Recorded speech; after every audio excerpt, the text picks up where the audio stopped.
Les gens qui réussissent, c'est les gens qui ne sont rien. Si le président parle de cette façon des pauvres, c'est du fait de deux choses. Tout d'abord, du fait d'un système politique. Un système politique, c'est un ensemble d'institutions et de règles qui font fonctionner une société. Il existe nombre de systèmes politiques. De la dictature militaire à la monarchie, nous vivons aujourd'hui en France dans une république. Plus précisément, une démocratie libérale. On n'expliquera pas ce que c'est la république, car aujourd'hui, ça nous intéresse pas. Elle est dite démocratie libérale, car il y a des élections dites démocratiques dans un système qui se rapproche du libéralisme politique. En gros, on est libre et on élit qui on veut. Mais le libéralisme politique, c'est surtout et avant tout la liberté de posséder de la propriété privée. On voit bien aujourd'hui en France que la seule liberté qui n'est remise en question nulle part, c'est celle de posséder des capitaux. Et c'est le cas dans la plupart des pays. Pour ce qui est de la démocratie, il y a un problème aussi. Je vous apprends rien en vous disant que plus vous êtes riche, plus vous avez les moyens de vous faire entendre. Chaque vote compte de la même manière. Mais en réalité, certaines voix portent bien plus que d'autres. Les élites économiques contrôlent les médias, ce qui leur permet de diffuser leurs idées avec une énorme visibilité. Un milliardaire ou un de ses soutiens peut facilement faire la une des journaux, tandis qu'un citoyen ordinaire passe inaperçu. Mais alors, si les riches contrôlent tout, comment se fait-il que la gauche électorale arrive parfois au pouvoir? Cet adversaire,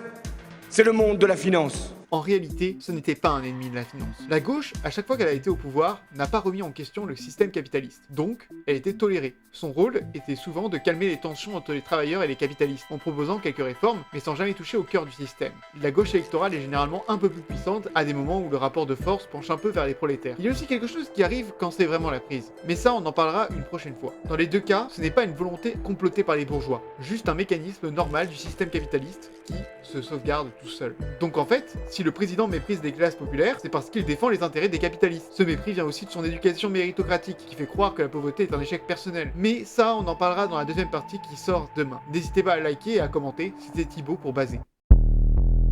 Basé.